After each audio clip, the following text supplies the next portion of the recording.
I'm an actor, and you're tuning in to Rolling Out Star Studio.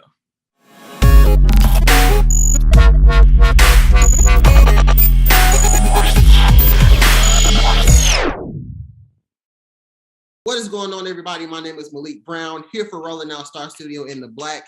And today I have the pleasure to speak with my brother. We got the same name. We got the same first. Shout out to the Maliks, man. Today I'm speaking with actor Malik Childs. He is an actor for Exception to the Rule. Malik, how you doing today, man? Doing good, man. Thanks for having me. Always great to be speaking with you today, man. You know, I've talked to, amazing people throughout the day about this play. And, the first question I've asked them is, what does Exception to the Rule mean to you? What does this play, kind of mean? This play has grown to mean a hell of a lot to me because I found out about doing this show back in 2019 to do it potentially for 2020, but it happened there. But but it's kind of like a full circle moment because also someone else that's in the show, Claudia Logan, she was also in the very first play I ever did as a actor in my life. So for that full circle for her to be in this production as well is kind of has put another level of just another layer of depth to what this means for me and for the city of Detroit and all that, and for my family and just to be in New York doing this thing, it's just it means a lot. It means a lot. Yeah. Yeah, man. I've already heard about the Sonny with the drip. I don't know if that's how Sonny with the drip. I don't know if that's how she explained herself to y'all, but that's what she told me. So we gonna go with that. That's with the drip. Well, cool, man. But your character, and you don't have to give us everything, of course, but if you could just give a gist of who your character is and what he is, what role does he play? All right, so Tommy. Tommy's a little in this show.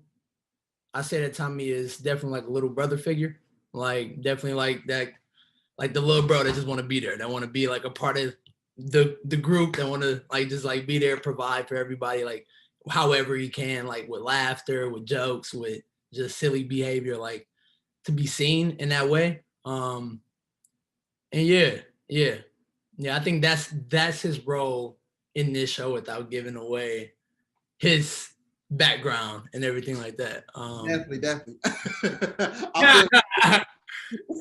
So and I know you talked about you had ties to some people in the show already, things like that. But what kind of gauged your interest in this role? Definitely the story itself. Just I grew up public school. I went to public school, high school, Cass Tech, and just seeing those kids represented so well in this show, and and it not being in a preachy way of just oh, we gotta fix this, we gotta change this, but rather we're gonna make this for Black people, not for white people. This is for Black people to come see this. You are aware enough to see this and be wow. I'm probably one of them, and I know these people. Wow, I know these people, and if only we just talk, if only we just just have a conversation. Who knows?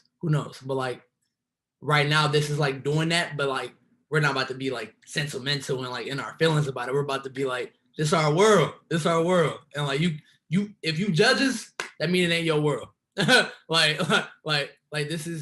is where we at, and so yeah, I think that's what drew me into just the realness of it. And Dave Harris, the playwright, is remarkable.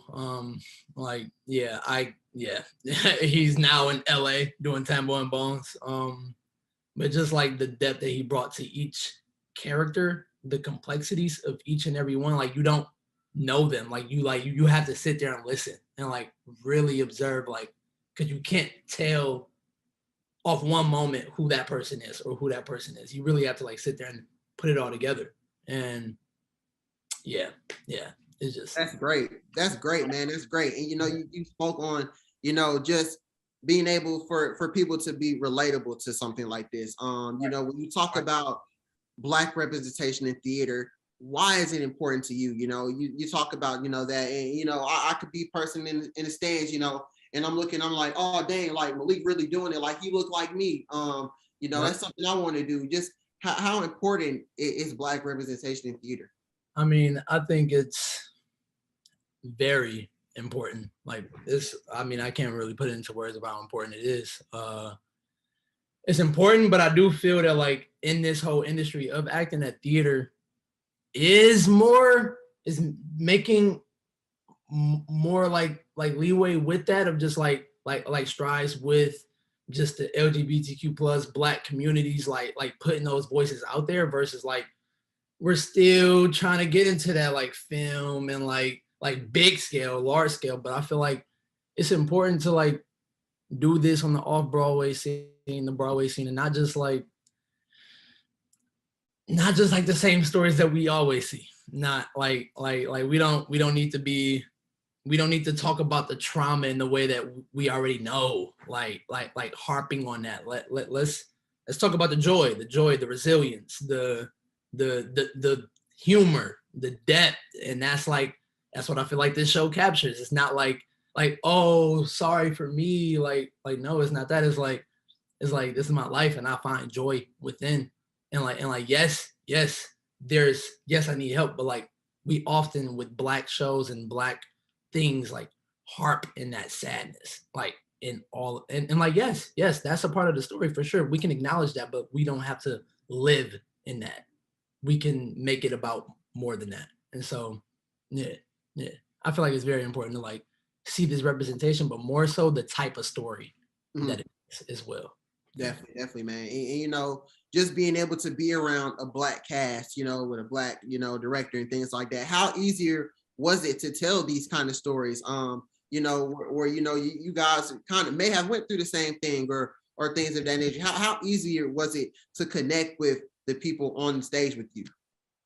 I say it was a breeze. It was especially like having Claudia there, like somebody that I was in class with in high school. like I'm just like bringing that experience in, of just like this is real. Like yeah, it's a play, but like this is real.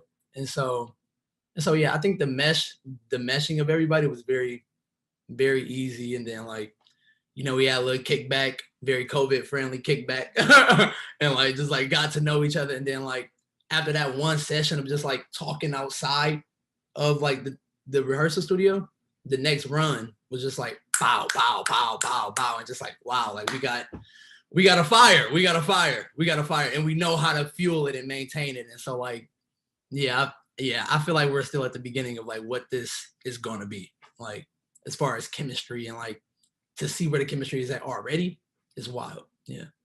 Love that, man. You know, for somebody that you know just walked out of the play, they're laughing, having a good time.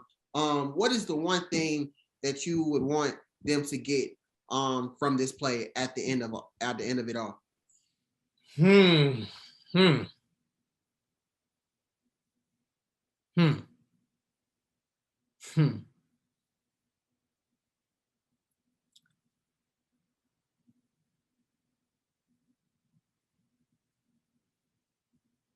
Truly like being willing to like talk and listen, especially like talking particularly to the Black community. Like not assuming, of just like having a conversation of like if someone is scared of something, not judging them, but like probably like inquiring on like why and like what's the root of that, and like breaking that down instead of like shunning them or like making them feel like stupid or wrong or like just wrong, just like bad. Like just truly like talking and being willing to listen and change and correct patterns of behavior. Yeah. Yeah. I feel that. Yeah. For my last question, I've asked, everybody, if for that young Black child that is looking on stage and they're like, oh man, I want to be an actor, I want to do this and that, what are 3 tips that you would give to aspiring actors, actresses? people that want to be in theater, what would you tell them? I would say don't be afraid to reach out to whoever. Like if you see somebody in a show, if you see one of us in a show, like don't I know everyone in this cast and I know that they'll be willing to talk and like give advice of what steps to take. So don't be afraid to reach out. I think also you gotta grind. You gotta be willing to like work. You gotta be willing to work because it's not like just like lights, camera, action. Like you have to be able to work, like get in class, take classes, like reach out who are the best classes to get into because like you can get into some classes and pay a lot of money and like not get a lot out of it. So like reach out to people and know what classes to take. And also you gotta get used to the nose. Like get used to the nose and like and be ready for that. But also like there's a lot of like yeses that will come as well. Yeah. Man, Malik, thank you for coming on, speaking with us about accepting to the rule and everything that you guys have going on. I hope this is something that everybody comes out and sees.